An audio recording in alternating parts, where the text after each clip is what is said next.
Hey guys, what is up? Aoki here. We are doing another coaching session. Today it is on a silver player by the name of Praise the Moon, playing Morgana in the bot lane. So first off, great job. Good to see you out of base soon. Good defensive warding, caught them out. So now that you know they're there, you should probably come down here and get vision. Make sure the rest of the three aren't coming down here. But it's a good idea that you're out of the base soon and proactively getting vision. Before we get into the thick of the game, I want to talk a little bit about your runes. It looks like you're going the Guardian build. I did take a look at your build, and I like to see the Guardian. For those that don't know, Guardian is what I'm actively telling people to rush on or to use on Morgana these days. It is a lot more consistent and a lot more like consistently useful than the Airy page in my opinion. But for your secondary runes, you don't want to be taking sorcery. Most higher elo players that are going the Guardian Morgana build aren't going sorcery second; they're going inspiration. And if you are going to go sorcery, you don't want to go Gathering Storm on Morgana. You want to go Scorch instead of that. I would recommend for your secondary pages, you would go Biscuit Delivery and Stopwatch, especially because it looks like you're playing into a Yasuo ADC, and Stopwatch is really, really nice to have at level 6 for that. But other than that, everything looks good. So let's get right into the game. So again, I like the idea of you getting vision here and getting proactive eyes out there, but you don't know what's going on here. You always got to be thinking about what's the worst case scenario, right? Worst case scenario, you see these two. What if Warwick, Renekton, and Zed are stacking over here? They're invading. They're doing some spooky stuff. So you always want to have both entrances accounted for.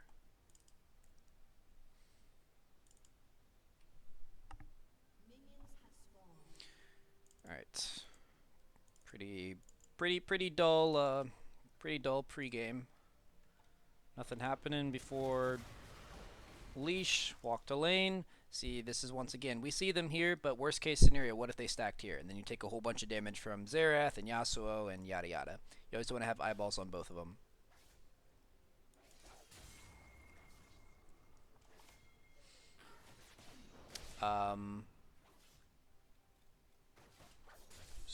So by mirroring his movement, I don't know if you thought that Xerath was rotating over.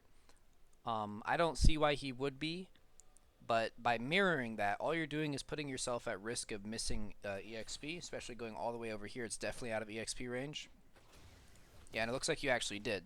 So if we look, Misfortune is actually going to hit level 2 before you, which is very, very important in the bot lane, is to have coordinated level 2s and to be hitting level 2, if not before them, the enemy, at least respecting their level 2.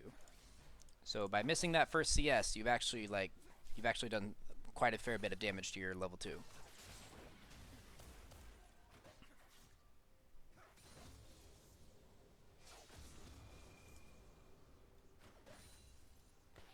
Okay, so see, she hit level 2 first. That's fine, it happens. There's a binding. Definitely don't walk over here. You're going to be taking Xerath damage. You're splitting yourself too far away from your ADC. You're face checking, so all this time you're going to be eating Xerath autos and maybe even a Xerath skill shot. It's just not worth it. You don't have follow-up. Maybe that's what you do at level 6, but at level 2 you just take the binding and say, you know what, that's fine. I got the binding. Take the Spell Thief proc for it. Okay, so you're not matching the aggression of your Misfortune. So look where your Misfortune is in relation to the Yasuo. Yasuo has this entire wave to get to him, and by the time you're over there with the exhaust or hitting a binding on him, it's too late. So what should happen in these next 2 seconds is Yasuo dashes here, he's on top of your ADC, and he forces your ADC's flash or kills her. And that's all going to happen. Should she be that far up? No. Should you be this far back? Also no. So yeah, she's dead. So always be trying to match the aggression. That's a concept that I know you've heard me say before, but you always want to be trying to match the aggression of your ADC. You're definitely way too far back there. She was too far up, but you're too far back. You gotta have presence in the lane if your ADC is gonna play that far forward.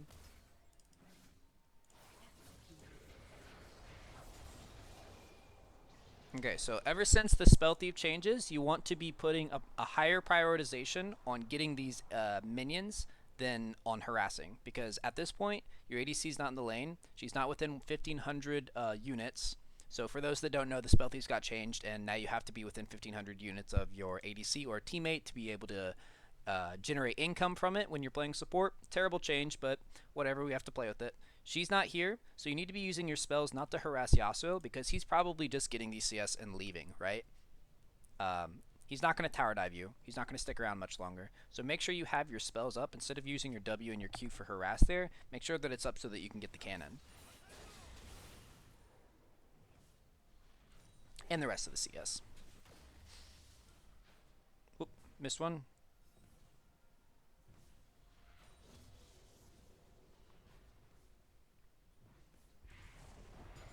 Nice, nice. Might be the only one you get, though.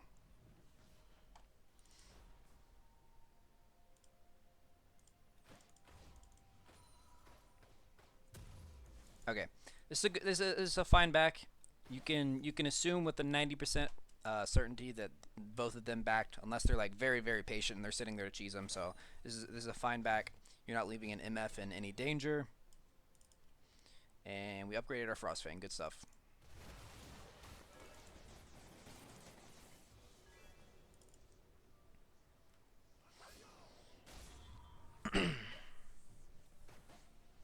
As a side note, I've gotten into the habit recently of banning Yasuo or Sylas in every one of my games. It feels like no matter what support you're playing, Yasuo is really good against it, whether that be by disabling important skill shots such as your binding, or not allowing follow-up damage even if you do have a good catch. I just hate playing against Yasuo as a support. Feels like one of those champions that like it's just not in our kits to outplay him or match him. So you do you ban whatever you want. We're playing the game that we have, but I personally ban Yasuo.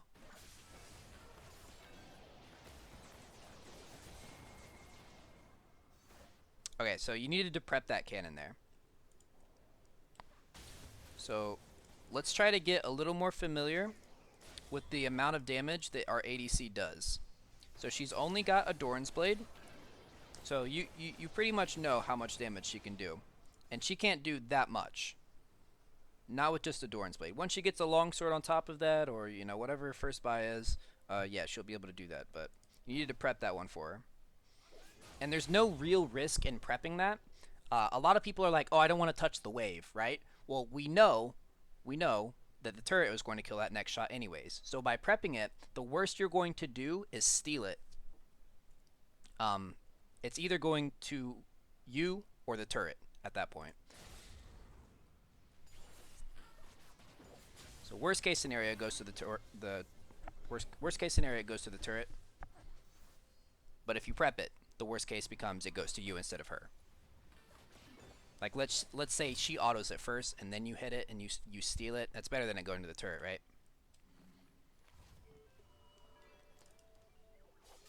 Sorry, that was sort of jumbled wording, but basically once the cannon is within one turret shot worth of health, you may as well prep it, because it's either dying to her or the turret if you don't touch it.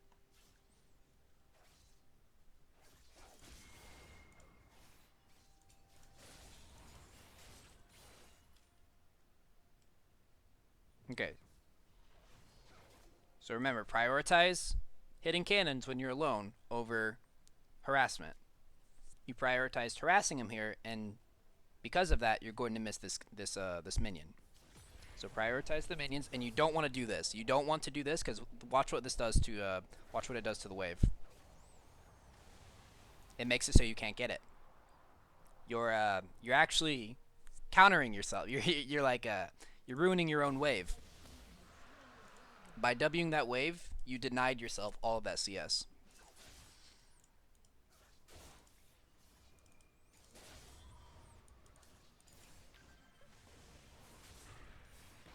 Good binding, good binding. Good job not walking into the bush after him. You got your binding, you're happy with it.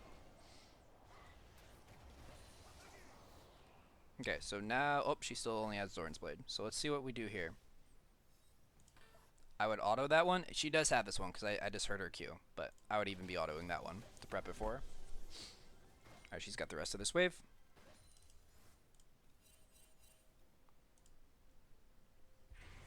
Okay. Careful, because you're very, very far out. Worst case scenario, this Yasuo walks up to you and outplays you by throwing his wind wall out, hits your Q, and then you take a lot of damage, right? You're not matching the aggression of your ADC. Your ADC is under turret, and you're way over here. You gotta be careful about that. You gotta be a little more mindful of where your ADC's at, where you're at in relation to them. You didn't take too much damage there, but it could have been a lot worse.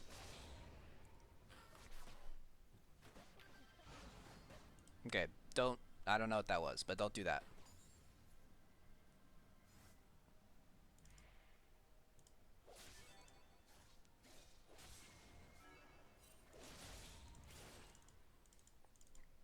Alright, we're just under turret for most of this game. That's fine.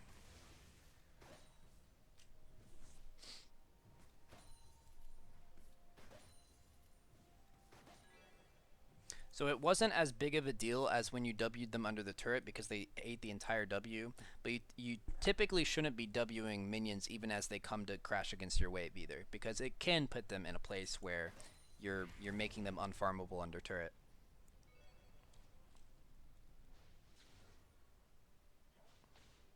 The problem with using W for harass is that sometimes you affect the wave. And it's fine when it's out here. Obviously this wave isn't going to crash against your turret anyways. But it's a little dicier when it's under their turret. When it's under your turret, excuse me.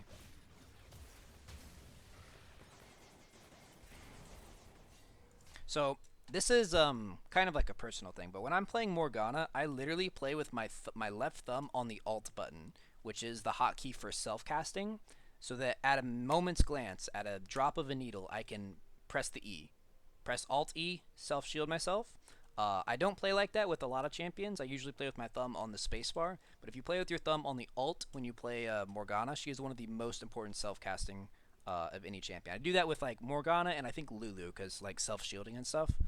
But like when you're in a situation like here where it's just going to come down to like, are you fast enough to black shield it? Like let's say you black shield this stun and you take him off guard because he's not expecting you to do that. Then you can bind him.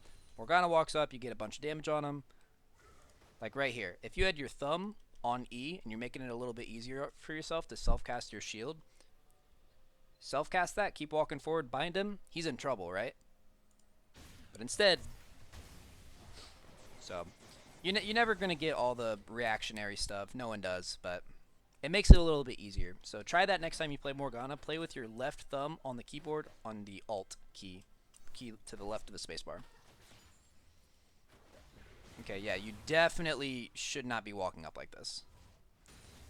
Let alone because we don't know where their mid laner is. You've got no vision here. This is way too close, even without anyone else in the picture. Even if it's literally just you and Xerath, we don't know where Yasuo is. Let's not even pretend to care about Zed. Let's just imagine he doesn't even exist. This is too close anyways. All this is asking for is to take a bad trade.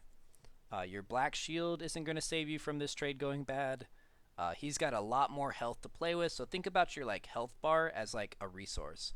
Think about how bad of a trade it has to be for Xerath to lose this. He's got a good 500 health on you. Let's say best case scenario, you land your binding, you auto him, you W, you walk away. Do you know how bad of a trade it has to be for Xerath to end up with less health than you, to end up with a net loss in this trade? Really, really bad.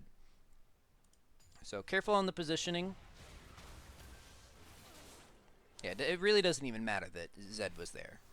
It's just a matter of positioning and respecting your laners. Poke lanes can be really tough, man. Because they can do just that chip damage where you're not even trading, he's just getting Qs on you, and then all of a sudden you've got 400 health, he has 850, and it's just like, how do I turn this around? At that point you really can't without him like massively misplaying because he's chipped away at your resource bar. But when you're this close, it's not just like chip damage, it's not just like free poke, it's trades, and you got to be thinking about like how much of his resource. Like, let's say you trade and you land 200 damage on him, right? He's down to 600 health, and he only lands 50 on you. That's still a good trade for him. because he's putting you so much more close to the danger zone where you either die or you have to go back. So start trying to think about it like that. How bad of the trade it has to be. Think of your health as like a resource bar.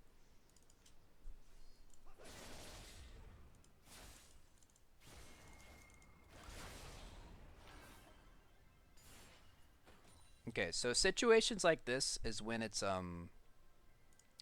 the stopwatch and the secondary is really really nice, because you still got both summoners, and Yasuo. If he's not in an enemy wave, he can really only go towards you, right? He can't dash away. He has to either dash towards you or slowly walk away. So it's nice situations like this where you can like flash ult on him, stopwatch. So I recommend you switch out your secondary runes. You've got the sorcery page for this game.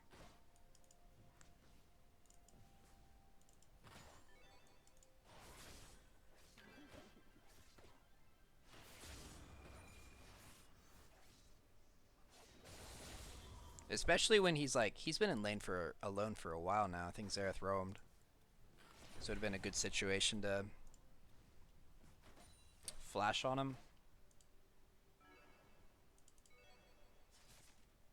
Okay, so we know they're on Dragon now.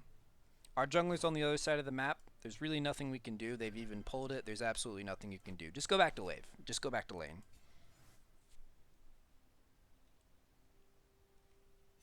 Oh, no. I'm sorry. They're not on Dragon. I misread that. I thought they had pulled it out over here.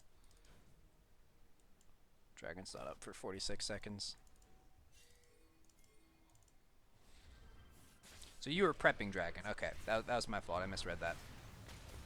Okay, get into the habit of black shielding yourself if you're going to ult. It should just be one fluid motion. That's what I'm talking about. That thumb on the ult can make it really, really easy. One fluid motion. Boom, boom. Alt ER. Alt ER. Alt ER. Alt ER. When you ulti. Okay, dump the exhaust. Dump the exhaust. The second he commits, and you know, like I said, he has no minion wave, so the only way he can go is in. He is hard committed. One of you guys is going to die here. Unless he's an absolute bonobo. So definitely should have been a situation where you're dumping exhaust. It came dangerously close. Any Yasuo worth his salt there would have killed you. But if you wait until he flash E's and you exhaust him, his threat level drops like hilariously low.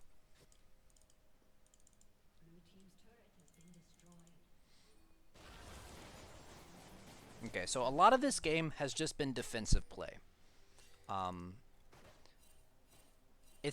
You're not making any like blatant mistakes. You aren't just like severely misplaying. You're not like not paying attention and running into them in the jungle or something. A lot of this has just been under your turret, and you're gonna have games like that. But to just be like complacent and be like, oh man, I couldn't have done anything, I was under my turret. When I've pointed out plenty of mistakes and things that you can work on, you got to make sure that you're learning even from the games when there's like a minimal amount of mistakes.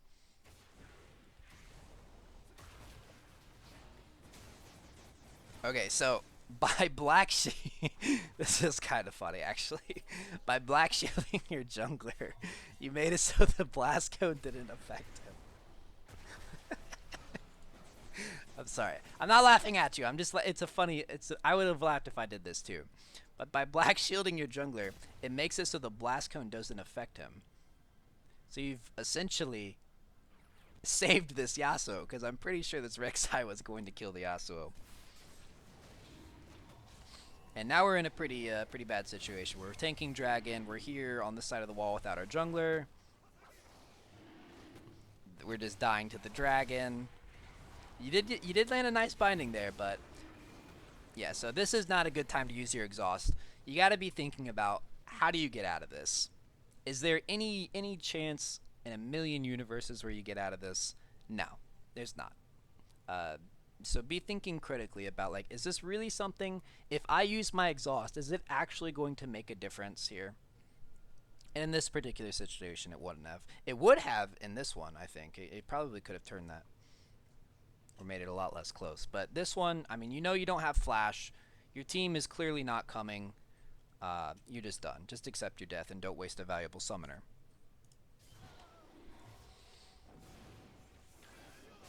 Oh man, that black shield was funny. I promise I'm not laughing at you. It was just something funny. This game makes me laugh sometimes.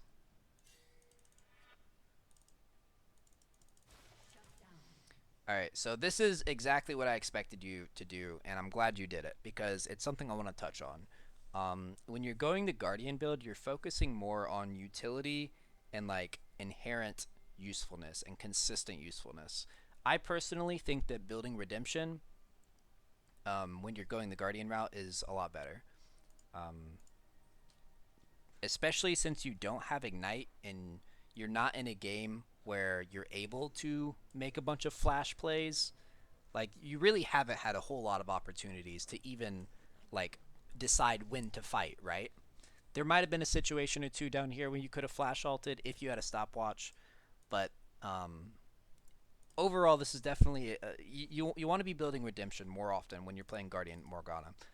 You can go Zhonya's second item if things are going okay for you, but I really like Zeke's and I really like Redemptions. Those are like the two core items on Guardian Morgana. You will be way more consistently useful with Redemption or Zeke's when you go this build.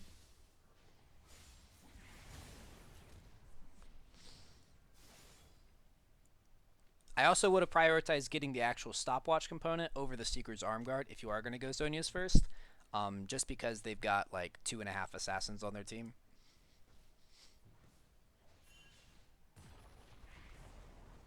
Okay, so remember what this does to the wave.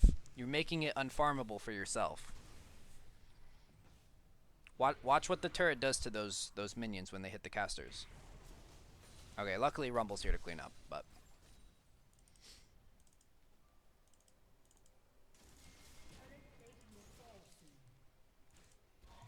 Okay, whoa, whoa, whoa, whoa, whoa. Where are you going? Where are you going? There's all this action going on down here. You got low teammates, you got people ulting, we know Yasuo's down here. Why are you going this way? You need to at least provide presence for these guys. Even if you're not going to voluntarily get involved in this.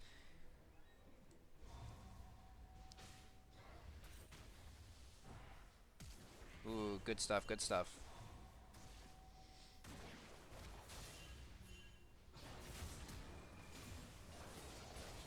Ooh, unlucky. Alright. Well, all I can say there is that you probably should have played a little bit further back, but I'm glad that you came down here to show presence. Oh my god. She just used her ultimate like an auto attack. That was wild.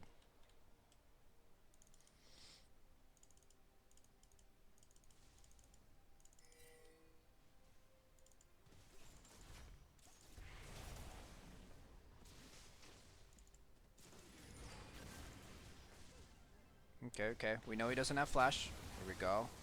I'm telling you, man. If you keep your thumb on the alt key, it's gonna make Morgana. It makes a world of difference. It really does.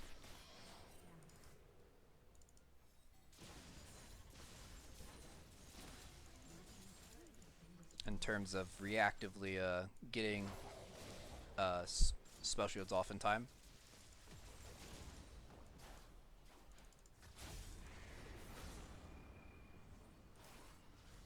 Okay, so it's situations like this where you want to, this is why you want to prioritize your stopwatch. Nice flash though, man. Very nice.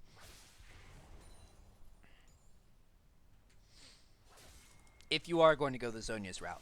If you aren't going to go the Inspiration and take the stopwatch second for the Guardian build, and you are going to rush Zhonya's, definitely prioritize getting the stopwatch ASAP. It's so good on Morgana. For exactly situations like that. Mistakes happen. You're going to get caught eventually. Especially when you have champions that once they're in, they're in. You know what I mean? Like Warwick, Zed, Yasuo. Once they're in, they really have to just stay on top of you. Very easily noted, very easily like designed areas of windows of attack. Like, you know exactly when most of Zed's damage is coming out, right? So it's really easy to exhaust them, and it's really easy to stopwatch it.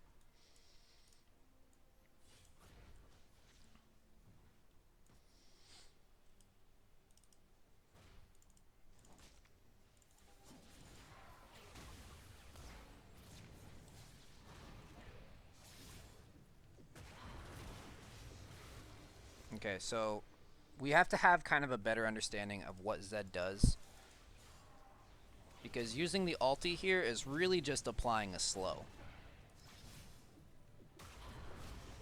Really, what you should be doing instead of ulting, seeing as he has shadows to go back to, and you know that, and he's probably not going to be there for the stun part of your ult, the second proc, you should just exhaust him.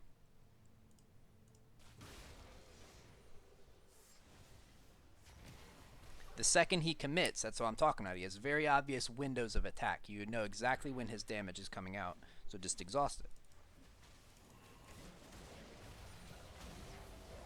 And this would be a much better ulti. If you had your ulti here, you walk towards them, get the 2-man ult, this would be a beautiful time to use your ult. You have to have either a person already binded or be in the center of a nice team fight to get really an effective Morgana ult.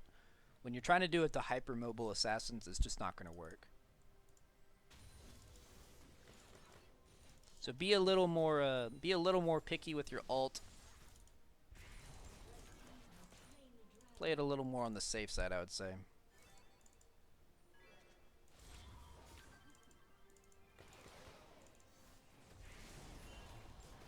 Good thing about her ultimate is that when the rework comes out, which is coming out tomorrow, this is being recorded on patch 9.4.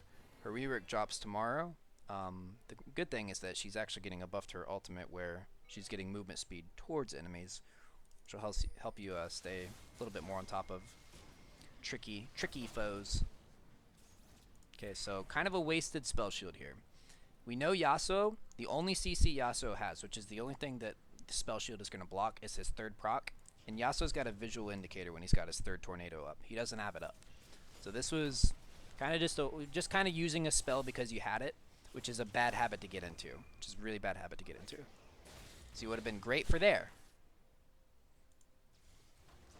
Also would have been a good spell or a good stopwatch here.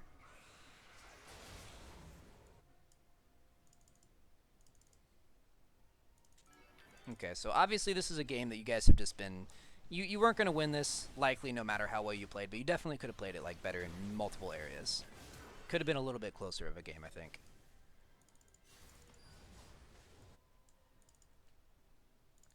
This is just kind of a game where you guys are getting like attacked in all three lanes constantly, and...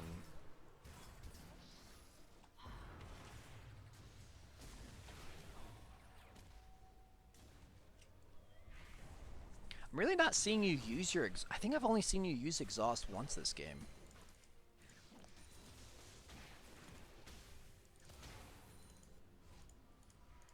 I was talking about this on stream the other day. Exhaust, in my opinion, is actually one of the like hardest summoner spells to use, honestly, because you have to really critically think and like understand people's kits and when their damage outputs come out. Whereas like things like Ignite, you just dump it on someone at any point and it's equally effective no matter when you dropped it.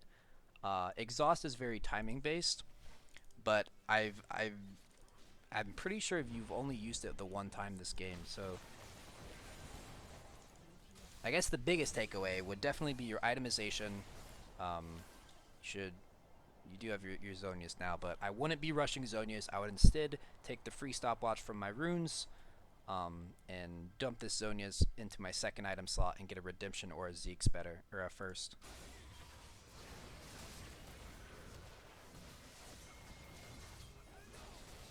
Man. Chaos. I do like seeing you use the Guardian page though. I have a strong belief that the Guardian page is the way to be going on Morgana right now.